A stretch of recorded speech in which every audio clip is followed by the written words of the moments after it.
Sleep disorders అంటే నిద్రకు సంబంధించిన సమస్యల గురించి మాట్లాడుకుందాం. నిద్ర అనేటువంటిది మనిషి జీవితంలో అతి ముఖ్యమైనటువంటి విషయం. చాలామంది నిద్ర సమస్యలతో బాధపడుతుంటారు, ముఖ్యంగా వయసు వచ్చిన వాళ్ళు. ఈరోజు మనం ఈ నిద్రకు సంబంధించిన సమస్యను మందులు లేకుండా సైకలాజికల్ మెథడ్స్ ద్వారా ఏ విధంగా ఇంప్రూవ్ చేసుకోవాలి అనే దాని మీద ప్రాధాన్యతతో మాట్లాడతాం. నిద్ర సరిగా పట్టినప్పుడు, నిద్ర సమస్య తీవ్రంగా ఉన్నప్పుడు ఒక్కొక్కసారి దానికి డిప్రెషన్, యాంగ్జైటీ వంటి మానసిక వ్యాధులు కారణం కావచ్చు. వాటి లక్షణాలు ఏమైనా ఉన్నట్టయితే వాళ్ళు మానసిక వైద్యులను సంప్రదించి ట్రీట్మెంట్ తీసుకోవటం బెటర్. సాధారణంగా మనిషికి రోజుకి 7 నుంచి 8 గంటల నిద్ర సరిపోతుంది. అయితే కొంతమందిలో దీని అవసరం ఇంకా తక్కువగా ఉండొచ్చు. స్వాభావికంగానే వాళ్ళకి తక్కువగానే ఉండవచ్చు. వాళ్ళు అట్లాంటప్పుడు దాని గురించి ఎక్కువగా ఆందోళన చెందే అవసరం లేదు. అయితే మనం నిద్ర మంచిగా పట్టాలన్నా, నిద్ర మెయింటైన్ కావాలన్నా కొన్ని ముఖ్యమైన అలవాట్లు ఉన్నాయి. వాటిని గురించి మనం తెలుసుకుందాం. వీటిలో ప్రధానమైనటువంటిది ఏంటంటే, నిద్రపోయేటువంటి ఏదైతే ప్లేస్ ఉందో అది నిద్రకే వాడాలి. అంటే మీరు బెడ్ మీద వేరే పనులు చేయటము, దాని మీద కూర్చొని టీవీ చూడటము, కంప్యూటర్తో వాడటము, ఇట్లాంటి పనులు చేయకూడదు. బెడ్ అనేటువంటిది ఓన్లీ ఫర్ స్లీప్, నిద్ర కోసమే ఉంచాలి. అదేవిధంగా బెడ్ కూడా సౌకర్యంగా అంటే కంఫర్టబుల్గా ఉండాలి. వెరీ హార్డ్ బెడ్ కానీ, లేకపోతే మీకు తగనటువంటి బెడ్ కానీ ఉంటే కూడా దానివల్ల కూడా నిద్ర సమస్య రావచ్చు. ఫిజికల్ ఎన్విరాన్మెంట్ అంటే చుట్టూ ఉన్నటువంటి వాతావరణం, కూల్ వెదర్ అంటే టెంపరేచర్స్ మరీ ఎక్కువగా ఉన్నా, టెంపరేచర్స్ మరీ తక్కువగా ఉన్నా నిద్రకు సమస్య ఏర్పడవచ్చు. సో వాటిని సరిచూసుకోవాలి. మరొక ముఖ్యమైనటువంటి విషయం ఏంటంటే, నిద్ర పట్టాలంటే ఒక టైం టేబుల్, అంటే ప్రతిరోజు అదే టైంకి పండుకోవటము, అదే టైంకి లేవటం అనేటువంటిది చాలా తప్పనిసరి. ఈ అలవాటు చేసుకున్నట్లయితే చాలా వరకు నిద్ర సమస్య తగ్గిపోతుంది. అదేవిధంగా నిద్ర పట్టాలంటే మనకు కొంత శారీరక శ్రమ కూడా అవసరం.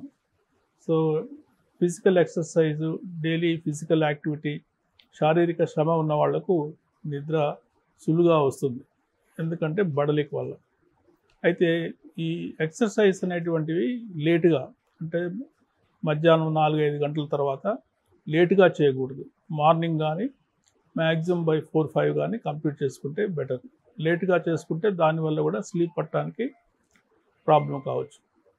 అదేవిధంగా లేటుగా టీలు, తర్వాత కాఫీ, ఇటువంటి ఉత్ప్రేరక పదార్థాలు సేవించకూడదు. ఫుడ్ అనేటువంటిది మామూలుగా లైట్గా తీసుకోవచ్చు. మరీ నిద్రపోవడానికి కొద్దిసేపు ముందు ఫుడ్ తీసుకోవటం కరెక్ట్ కాదు. ముఖ్యంగా ఇప్పుడు చాలామంది కొద్దిగా సమస్య ఉన్న వాళ్ళ గురించి మాట్లాడుకుందాం. వీళ్ళు ఏమంటారంటే, మాకు సరిగ్గా నిద్ర పట్టట్లేదు అంటారు. కానీ వాళ్ళ బంధువులు, పక్క వాళ్ళు చూసిన వాళ్ళు ఏమంటారు, లేదండి బాగానే పోతున్నాడు అంటారు. సో ఇది 2 కారణాల వల్ల జరగవచ్చు. ఒకటి, ఆ యొక్క వ్యక్తి తన యొక్క నిద్ర అవసరానికి మించి లెక్క వేస్తుండవచ్చు. రెండవది, ఒక్కొక్కసారి కొంతమంది నిద్ర లోపల శ్వాస సరిగా ఆడదు. అట్లాంటి వాళ్లకు నెక్స్ట్ డే ఆ స్లీప్ అనేటువంటిది డిస్టర్బ్డ్గాను, రిలీఫ్గాను ఉండదు. సో అట్లాంటప్పుడు వాళ్ళు కంప్లైంట్ చేస్తారు.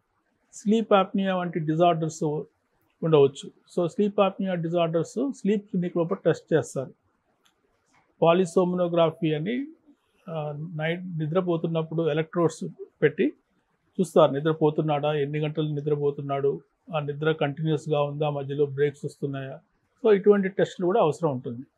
కానీ చాలామందికి ఇవన్నీ ఏమి లేకుండా మంచి అలవాటు చేసుకుంటే నిద్ర కరెక్ట్ అయిపోతుంది.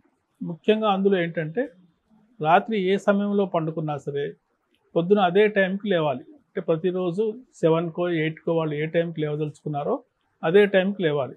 సపోజ్ ఫర్ ఎగ్జాంపుల్ ఒకరోజు నైట్ ఏదో కారణం వల్ల 2 గంటలు 3 గంటల వరకు నిద్ర పట్టలేదు అనుకోండి, నెక్స్ట్ డే కూడా వాళ్ళు 7-8కే లేవాలి. మధ్యాహ్నం పూట రాత్రి సరిగా పండుకోలేదు కదా అని నెక్స్ట్ డే మధ్యాహ్నం పూట పండుకోవటం ఇట్లాంటివి చేయకూడదు. సో నిద్ర కరెక్ట్గా కావాలనుకునే వాళ్ళు మధ్యాహ్నం స్లీప్ తగ్గించుకోవటం చాలా ఇంపార్టెంట్. మ్యాక్సిమం ఒక 10-15 మినిట్స్, హాఫ్ అన్ అవర్ అట్లా నాప్స్ అంటారు. తిన్న తర్వాత కొంతమంది పవర్ నాప్స్ అని 10-15 మినిట్స్ తీసుకుంటారు. అలాంటివి ఓకే. కానీ ఏకంగా నిద్రపోవటం మాత్రం నైట్ స్లీప్కి చాలా ప్రాబ్లం అవుతుంది. తర్వాత స్లీప్ పోయేప్పుడు కొంతమంది తమ స్లీప్ సరిపోలేదు అనేటువంటి ఒక భావనతోని వరి అవుతూ ఉంటారు. తర్వాత ప్రతిరోజు నిద్ర పట్టిందా, ఎన్ని గంటలు పట్టింది, ఎప్పుడు పండుకుంటున్నాను, ఈ విషయాల మీద టూ మచ్గా ఆలోచించడం వల్ల వాళ్ళ స్లీప్ కండిషన్ ఇంకా వర్సన్ అవుతుంది, ఇంకా కష్టం అవుతుంది. కాబట్టి ఒకరోజు అప్పుడప్పుడు కొంతమందికి నిద్ర పట్టకపోవడం అనేటువంటిది నార్మలే. ఇంకా నిద్ర పాడు చేసుకోకుండా అది మామూలు విషయమే అనేటువంటిది గుర్తించుకొని నార్మల్ స్లీప్కి ట్రై చేయాలి వాళ్ళు. దీన్ని కాగ్నిటివ్ బిహేవియర్ థెరపీ అనే థెరపీ ద్వారా కూడా ఇటువంటి నమ్మకాలు ఏమన్నా ఉంటే వాటిని సరి చేయడానికి ట్రీట్మెంట్ ఇవ్వచ్చు. అది సైకాలజిస్ట్ కానీ సైకియాట్రిస్ట్ కానీ ఇస్తారు.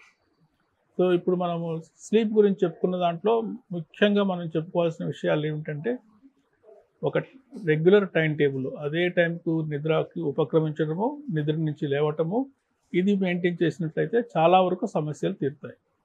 ఇంకా దీనికి మించిన సమస్యలు ఉన్నవాళ్ళు వైద్యుల్ని సంప్రదించడం తప్పనిసరి.